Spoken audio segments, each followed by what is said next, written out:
Shalom, selamat pagi Bapak Ibu Saudara. Terima kasih telah bergabung bersama kami dalam Renungan Harian Jemaat GKJ Bandung. Bersama kita akan mendengarkan firman Tuhan dan merenungkannya. Jumat 10 September 2021. Renungan pagi ini berjudul Menyinggung dan Tersinggung. Dan bacaan Alkitab yang mendasari diambil dari 1 Korintus pasal 13 dengan nas pada ayat yang keempat dan kelima yang demikian. Kasih itu sabar, kasih itu murah hati. Ia tidak cemburu, ia tidak memegahkan diri, dan ia tidak sombong.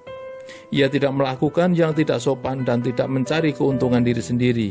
Ia tidak pemarah dan tidak menyimpan kesalahan orang lain.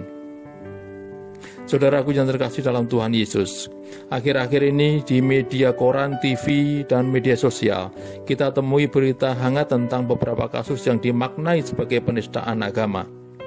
Tentu saja renungan ini tidak akan membahas masalah berita itu.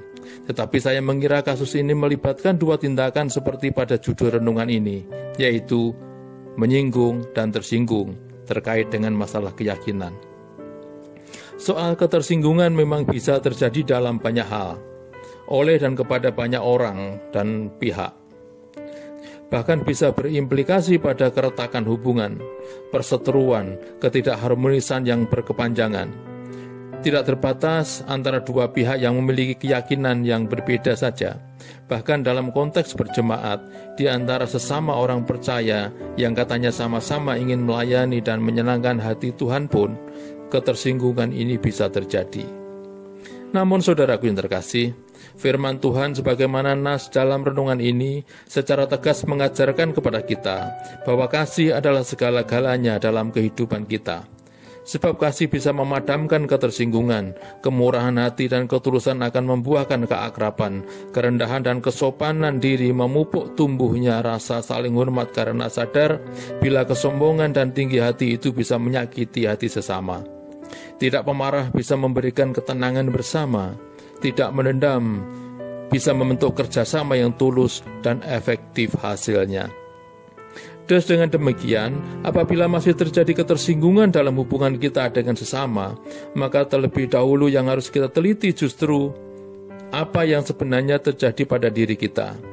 Sudahkah kita bisa mengendalikan tindakan dan ucapan agar tidak menjadikan sumber ketersinggungan bagi orang lain? Apabila misalnya seorang menegur seorang lainnya yang dianggapnya sedang bertindak yang menurutnya Tuhan tidak akan berkenan, sudahkah teguran itu dilakukan berdasarkan kasih? Ada contoh ilustrasi yang demikian. Seorang kurir yang salah jalan mencari alamat penerimanya, kesasar. Lalu kemudian ada seorang yang menunjukkan dengan benar tempat yang dicarinya. Maka bukankah interaksi antara kedua orang tersebut akan dimaknai sebagai kebaikan dan keuntungan oleh kurir yang melaksanakan kesalahan dan oleh orang yang menunjukkan kebenaran?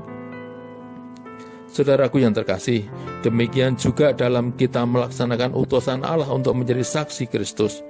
Marilah kita bersama-sama belajar untuk senantiasa menjalankannya berdasarkan kasih, menyerahkan diri dalam pimpinan Roh Kudus, berpikir cerdik dan berhati tulus agar berbuah manis, tidak berbuah ketersinggungan.